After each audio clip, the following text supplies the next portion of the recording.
Estamos aquí en el Congreso Internacional Identitario en Guadalajara, México, y ahora estamos compartiendo con uno de los revisionistas más importantes de México. Una personalidad, historiador, ha escrito más de una quincena de libros y se ha dedicado y abocado realmente al revisionismo de México y el mundo. Para mí es un gusto presentarlo a Luis Ritt. Muchas gracias, encantado de estar con ustedes, de tener la oportunidad de hablar sobre estos temas tan trascendentes, en efecto, no solo para México, sino para el mundo entero, en virtud de las fuerzas oscuras que nos han acometido siempre y que nos siguen acometiendo, de manera que es una brillante oportunidad para hablar de estos temas. Creo que quieren ustedes saber algo más sobre el revisionismo mexicano, si nos puede desarrollar un poco. Sí, bueno, la historia oficial en México, como todas las historias oficiales de distintos países, dicen tiene un ojo solo, ¿no? Un solo ojo, una visión unilateral, parcial, sectaria, y México desde luego no es la excepción.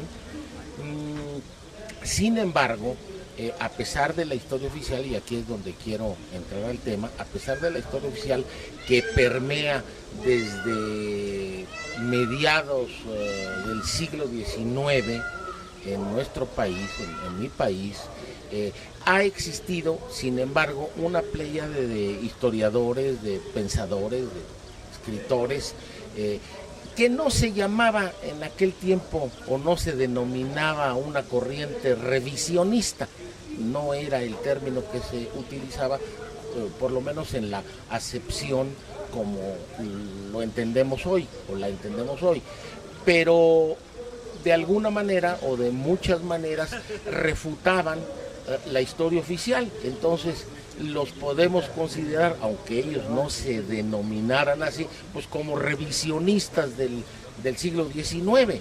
Entre ellos, por ejemplo, se me ocurre pensar, no necesariamente en orden de aparición, pero gente importante.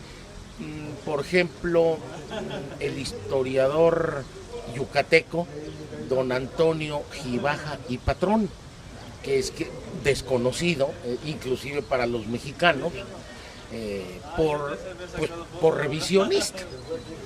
Don Antonio Gibaja y Patrón escribió una obra en 5 tomos que se llama Comentario Crítico, Histórico, Político a las Revoluciones Sociales de México, y hace una historia panorámica del devenir histórico de mi país, pero desde el punto de vista heterodoxo, en contra de la historia o la corriente oficial.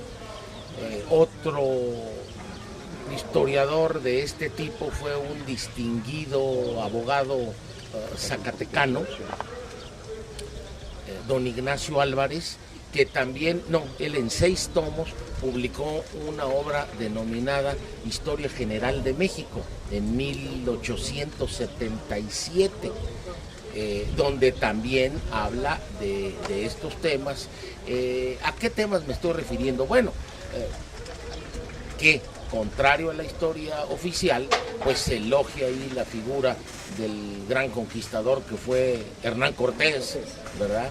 Se justiprecia la labor de España en México, la obra de España en México, la obra de 300 años de virreinato. Se pone a Cortés como, en su justa dimensión, como lo que fue el libertador del indio.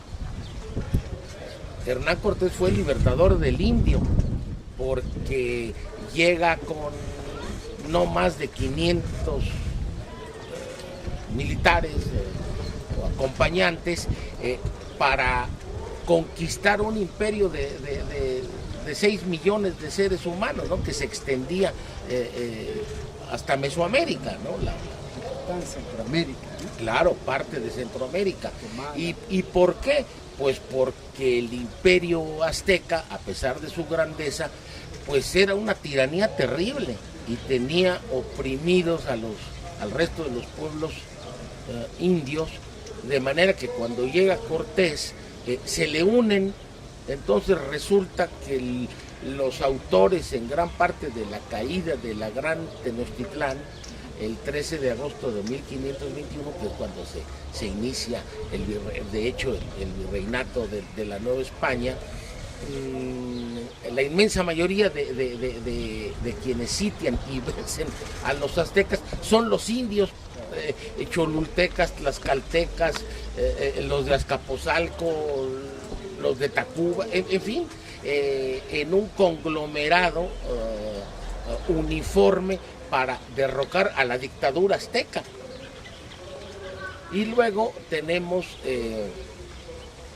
que Cortés pues recibe más tarde a los primeros evangelizadores, a los primeros misioneros franciscanos, al mando de Fray Martín de Valencia.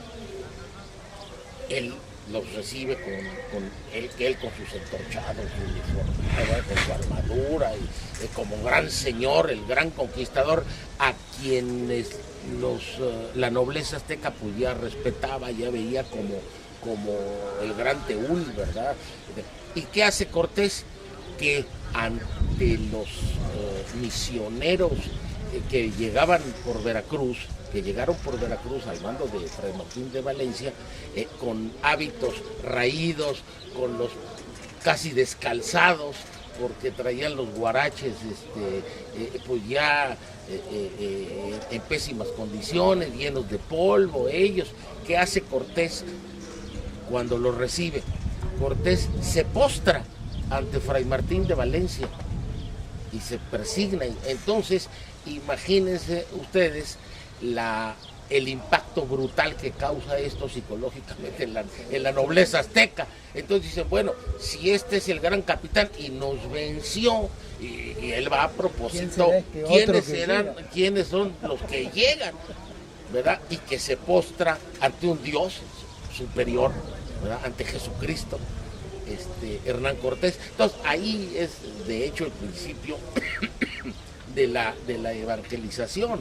En fin, todas estas cosas que no se ponen o se ponen de manera deformada en la historia oficial, pues gente como la que estoy diciendo las rescata y las dice tal cual. Repito, don Ignacio Álvarez, don Antonio Gibaja y Patrón. Más adelante hay un historiador coahuilense, don Carlos Pereira, que escribió, entre otras cosas, un par de tomos que se llaman México Falsificado. Eso por lo que respecta al siglo XIX, ¿no? Hay otros más de importancia, pero no quiero llenar de nombres. Pero ese es el revisionismo histórico que pone en su justa dimensión a personajes como Hernán Cortés, a Agustín de Iturbide, que es el verdadero libertador de México, y que eso a los niños mexicanos tampoco hasta la fecha se les enseña.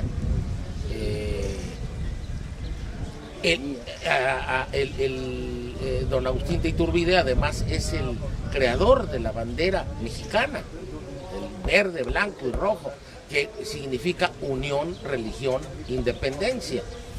¿No? La interpretación que se le da hoy. La interpretación absurda que se le ha venido dando, no hoy, sino desde hace mucho tiempo, es de que el verde pues es el pasto que crece precioso en nuestros jardines, que el blanco son las nieves eternas de nuestros dos volcanes, el Popocatépetl y el Iztaccíhuatl, y el rojo que es la sangre de los héroes, nomás que son héroes de muy dudosa reputación.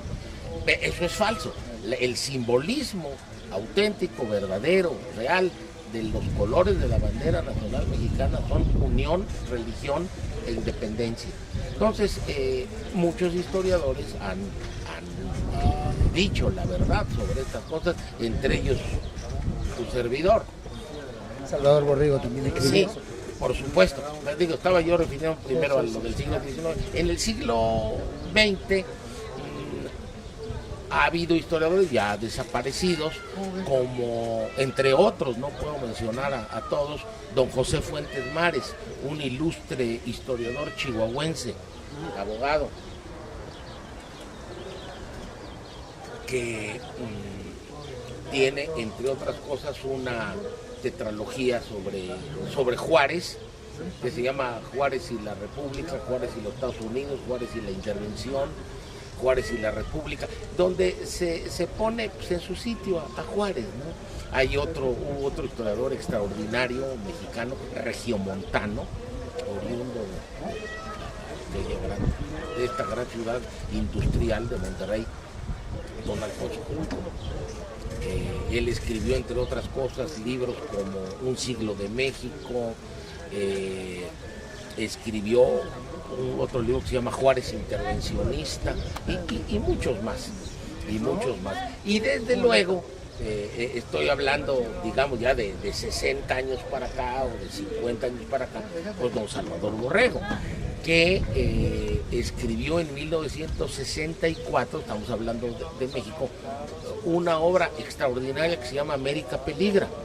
Ahí habla de la historia de México, de todos estos temas que yo estoy tocando muy por encima, muy panorámicamente, pero también abarca temas o asuntos de América Latina.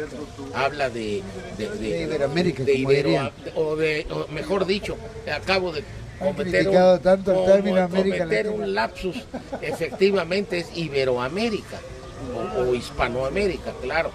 Entonces, si bien América Peligra trata genéricamente de mi país, tiene unas partes muy importantes, bastante extensas, donde habla, por ejemplo, de Argentina, habla de Chile, habla de Brasil, y cómo la conjura masónica sionista ha intervenido en mayor o menor grado en estos países, ¿no? En la propia Iberoamérica. Y así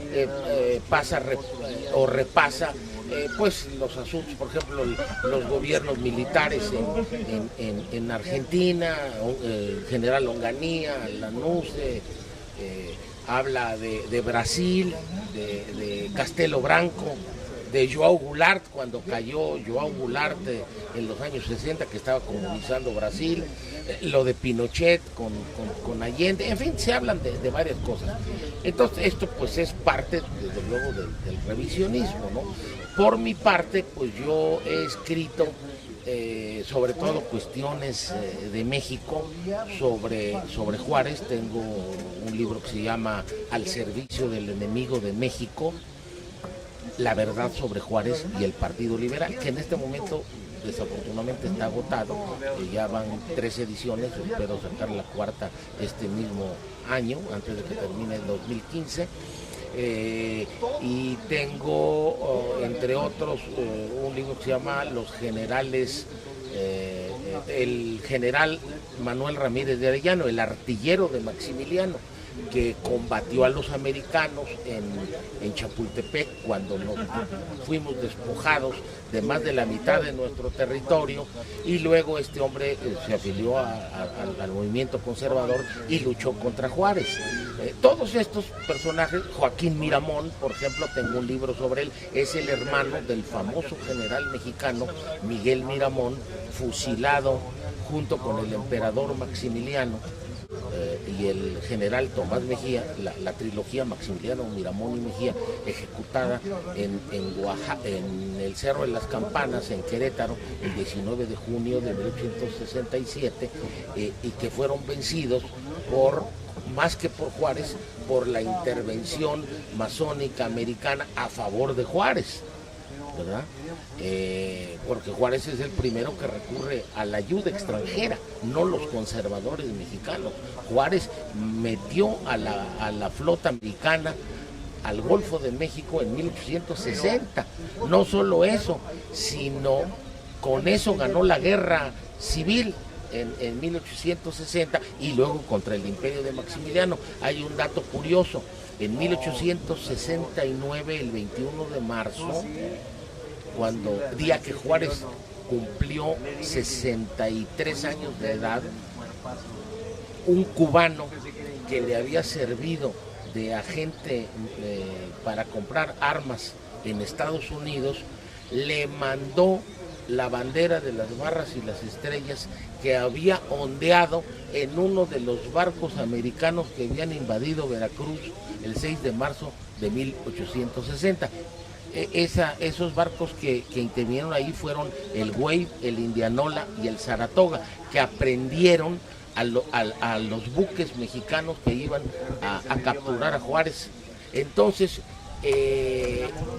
claro, ondeaba la bandera americana sobre uno de ellos, bueno, el Indianola, y se recuperó esa bandera, y años después, con motivo del natalicio de Juárez, del cumpleaños de Juárez, su amigo don Domingo de Goycubría se la envió de Nueva Orleans a México para que la recibiera muy devotamente.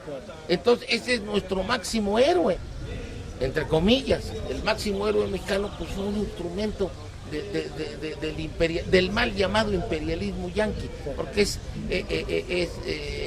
una falsedad que sean en rigor los yanquis o el pueblo americano. No, es el poder masónico judío que controla a los Estados Unidos, ¿no? Profesor, ¿usted diría que dentro del revisionismo mexicano, qué partes son las más denostadas? Está la parte de la conquista, que es donde hoy el indigenismo hace tanto pie, y entonces nuestros héroes españoles, conquistadores, se transformaron en los malos de la película y son los mayores criminales, o en el siglo XIX, con toda esta pérdida territorial, la influencia norteamericana, a través, como bien decía, de Juárez, que había un dicho que decía: México está tan lejos de Dios y tan cerca de los Estados Unidos. Esa era el trama que tenía. Así es, sí, porque no es lo mismo estar como quiera que sea, como ustedes, en la Argentina, digo, claro, no escapan desde luego a la influencia que todos conocemos. Tenemos Inglaterra. Sí, tienen Inglaterra, claro, pero la influencia que nosotros hemos padecido es relativamente lejana o bastante lejana, o Uruguay, por ejemplo, ¿no? El propio Brasil, pues no están pegados a los Estados Unidos, ¿no? Nosotros estamos, como se dice coloquialmente, fregados junto a estos, ¿no? De por vida, por los siglos de los siglos. Bueno, ¿qué partes han sido más denostadas de la historia de México? Pues yo diría que fundamentalmente, desde luego, la cuestión de la conquista. La conquista se quiere presentar a la conquista española en general, pues como si todos hubieran sido aves de rapiña y que aquí se hizo un genocidio, lo cual no es cierto, como que nosotros, los mexicanos actuales, fuimos conquistados por unos atracadores, ¿verdad? Como si México existiera en ese tiempo. No, México no existía. México nace precisamente de la confluencia del español con el indio, y es el mestizaje, ¿verdad? Entonces, apellidarse Pérez, Rodríguez, Martínez, como ustedes mismos, a pesar de la gran ascendencia italiana que tienen ustedes, pero nosotros en México pues todos nos apellidamos sí, castellanamente, ¿verdad? Y no somos ni españoles realmente, sí, 100%, ni indios, somos mexicanos, pero se ha querido desvirtuar todo esto para, como tú bien decías, tomar al indio, pero no porque quieran mucho al indio, sino tomar al indio como ariete, como instrumento para destruir la nacionalidad. ¿La evangelización también entra dentro de este proceso de trituración? Claro, sí, de denostación, porque también nos vinieron a imponer una religión, ¿verdad? Hubiéramos querido seguramente... hubiéramos querido seguir seguramente con las matanzas en favor de Huitzilopochtli, ¿verdad? Que simplemente en el Templo Mayor, en el Tenochtitlán, poco antes o años antes de la llegada de los españoles, en un solo día se despacharon, varían las fuentes, pero entre 20 y 80 mil prisioneros de los aztecas, a los que le sacaron el corazón. Pues claro, llega Cortés y se acaba todo eso, ¿no? Pero esas cosas se ocultan, por ejemplo, eso es una denostación. La otra es denostar a don Agustín de Iturbide, que ya dije, el auténtico libertador de México. ¿Por qué? Pues por criollo y sobre todo por católico, porque quería un México, de hecho, tiene el imperio mexicano a su nacimiento, pues se extiende desde los dilatados territorios del ahora sur de los Estados Unidos, que era el norte de México, hasta lo que hoy es Panamá. Era el imperio mexicano de más de 4,5 millones de kilómetros cuadrados. Cuando México pierde 2,5 millones de kilómetros cuadrados en la guerra contra los Estados Unidos, 1946-48, hay una cosa notable que casi no toman en cuenta. México ha sufrido históricamente la peor mutilación territorial en la historia del mundo. Eso es increíble. Ni Alemania, ni Japón, ¿verdad?, los derrotados en la Segunda Guerra Mundial. México fue bárbaramente mutilado. Iturbide, que quería evitar todo esto, admiraba a los Estados Unidos, pero no quería que siguiéramos los pasos de los Estados Unidos. Ha sido denostado y sigue siendo denostado por la historia oficial. Esa es la influencia imperialista, digamos, norteamericana o angloide, o tiene que ver también con la masonería, con algo que impone un poco todas estas prédicas históricas que tratan de alterar, falsas. Claro, es parte de lo mismo. La masonería, sobre todo las logias del rito yorquino, que fueron creadas o fundadas por un agente de los Estados Unidos que llegó a México en 1822, Joel R. Poinsett. Joel R. Poinsett, que era un hombre inteligente, un seductor, le vendió, como digo yo, a los politiquitos mexicanos de entonces, que lo siguen siendo, los politiquitos mexicanos, le vendió la idea de la república.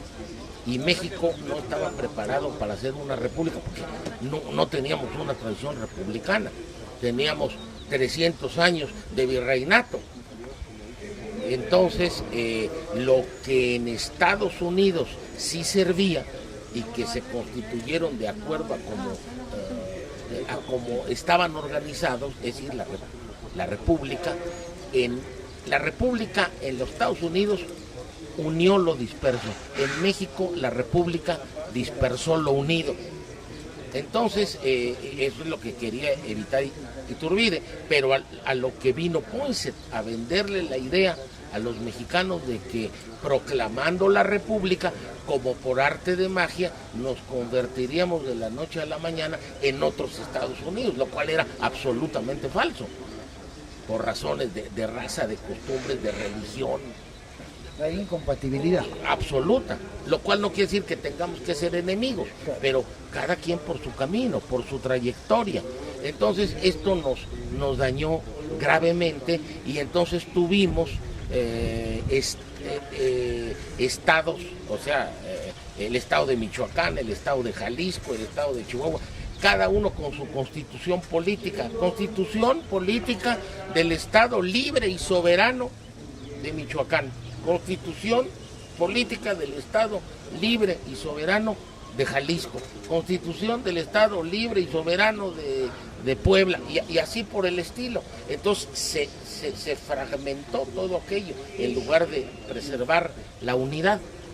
Y la prueba de que seguíamos el modelo malo para nosotros de los Estados Unidos es, por ejemplo, a la caída de Iturbide, el nombre que adopta México, el nombre oficial en este momento de México no es México, ni es República Mexicana, es Estados Unidos Mexicanos.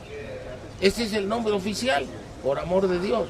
Estamos invitando a los Estados Unidos de América, hasta el nombre tomamos. Y la primera Constitución Federal en México del 4 de octubre de 1824 fue una copia de la Constitución americana. Eso es la... Doctor, a mí me gustaría que me contara qué es este lapsus que tuvo el emperador Maximiliano en México, qué efecto causó y cómo lo ve el revisionismo. Ya he dicho que todo obedece a un proceso, ¿verdad? La desacralización, la lucha para debilitar a México, implementada desde los Estados Unidos por la masonería, etcétera. Pero hay que reconocer que en México hubo, y hay, desde luego, quintacolumnistas. ¿Qué quiero decir con esto? Pues gente que le sirvió al enemigo. El principal de ellos, o el grupo principal de esto, fue el Partido Liberal, que finalmente termina acaudillando Juárez, don Benito Juárez. Este grupo liberal, pues, estaba patrocinado y apadrinado por los Estados Unidos. De hecho, aquí hay un dato terrible que la gente no sabe, ni los mexicanos lo saben.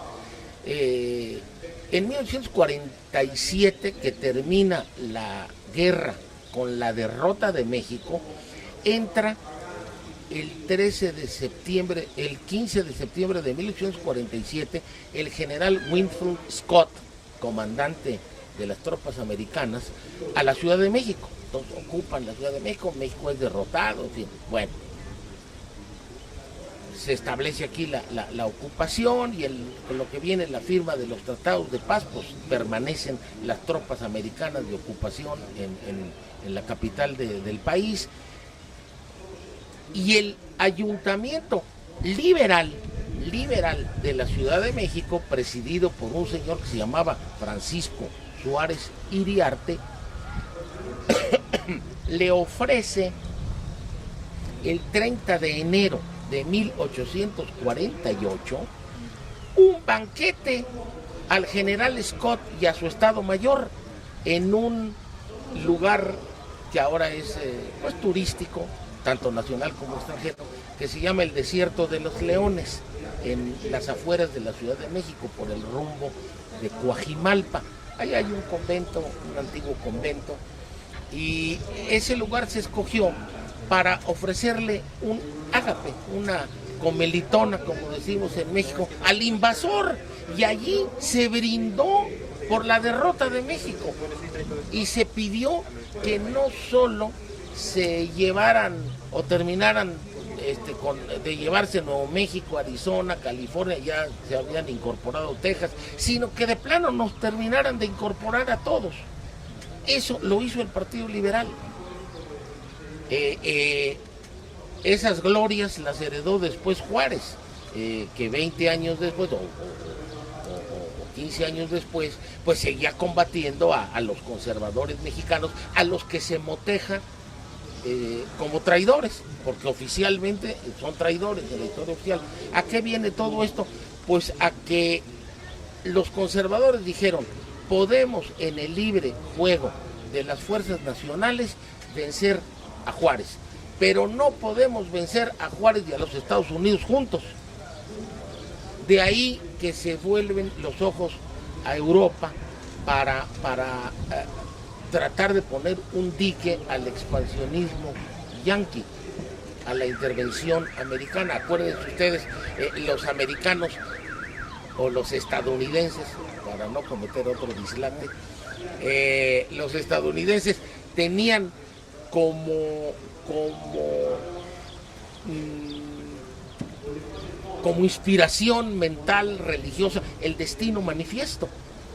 El Destino Manifiesto, que luego se traduce concretamente en la doctrina Monroe, impulsada y y revelada o patrocinada por el quinto presidente de los Estados Unidos, James Monroe, en 1823, que dice América para los americanos, sí, pero para los americanos del norte,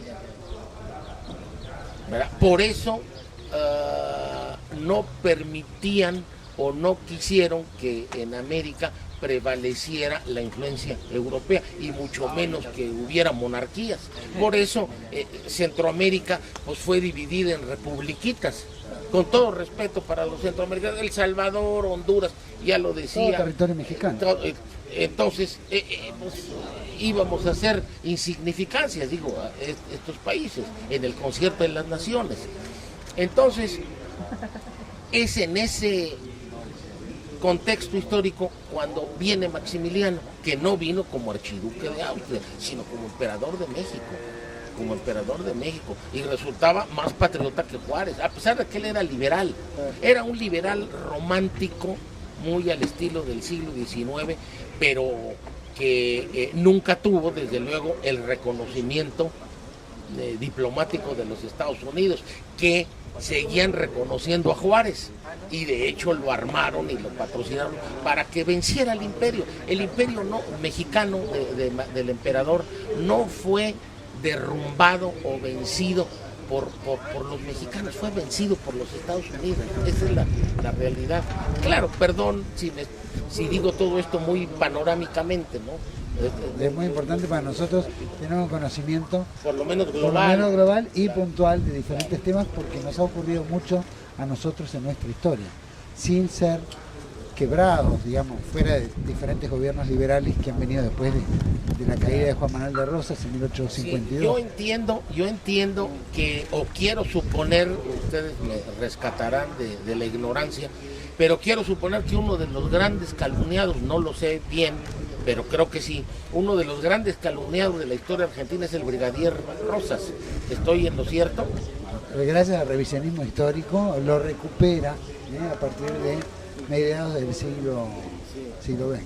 Sí, como uno de los grandes calumniados, digo por hablar de algunos de los países, liberal. Por ejemplo, en Ecuador, Gabriel García Moreno, ¿verdad? Y no sé si en Paraguay el doctor Rodríguez de Francia, pero por el estilo. Entonces, a todos esos personajes que de alguna manera han sido positivos, con algunos errores que hayan cometido, pues nadie es perfecto, pero quiero suponer que en mayor o menor grado, pues ustedes han sufrido también una grave adulteración histórica que también ahora se trata de revertir, ¿verdad? Entonces estamos en lo mismo. En México, ¿usted cree que ahora en esta época donde el sionismo ha hecho tanto pie, donde también la mentira, el engaño, el pensamiento único, ¿no?, que baja en línea directa y que nos impone determinadas cuestiones, ¿usted cree que el revisionismo histórico no solo es la solución, pero tiene futuro? ¿Hay más despertar, pregunto yo? Claro que tiene despertar y lo seguimos acometiendo esa tarea con enorme entusiasmo. Bueno, acabamos de tener o de celebrar el Congreso Internacional Identitario aquí en Guadalajara, capital del precioso estado de Jalisco, donde se reunió una playa de pensadores revisionistas mundial. Hemos tenido una señora australiana, americanos, ingleses, italianos, españoles, argentinos. Entonces yo bromeaba un poco a don Salvador Borrego, a quien pues trato desde hace más de 50 años. Es una relación muy cercana, entonces me permito bromear con él con frecuencia y le dije, oiga, ¿qué no estamos contra el globalismo? Sí, claro. Le digo, pues usted ya hizo un globalismo, ya trajo aquí al mundo entero. Le dije, a que le rinda homenaje, le digo, eso es una contradicción. Entonces, para finalizar, claro que hay futuro en el revisionismo, no solo en México, sino en Iberoamérica, desde luego en Europa, tanto a nivel nacional, cada con la historia local de cada país como la historia universal. Y vemos que las filas del revisionismo histórico se van nutriendo, se van haciendo cada vez más numerosas por la masiva participación de los jóvenes. Los jóvenes de alguna manera, y me refiero no solo a los jóvenes mexicanos, sino de cualquier parte del mundo, y me refiero a jóvenes, gente entre 18 y 30 años, de alguna manera intuyen, los que no saben, que se les ha engañado. Entonces cuando uno les revela, sobre todo con sinceridad, con el corazón, con el alma en la mano, estas cosas le creen a uno y dicen, este hombre me está diciendo la verdad. Y lo siguen a uno, cosa que a mí me da mucho gusto, no lo digo por vanagloria. A mí me encanta que me pidan que les autografíe un libro por vanidad, por orgullo, no, sino porque veo que les interesó, porque veo que comprendieron lo que se escribió ahí. Entonces sí tenemos futuro el revisionismo y los países tienen la meta de lograr ser finalmente libres y felices como debe ser. Profesor, le agradezco muchísimo por haber compartido este bloque, por lo menos, de revisionismo histórico. Al contrario, encantado. Viva México, viva Iberoamérica, viva Argentina, viva el mundo. Viva el mundo. Muchísimas gracias, profesor. Bueno, a todos ustedes, Juan Manuel Suárez, desde el Congreso Internacional Identitario, Guadalajara, México, para TLV1. Gracias.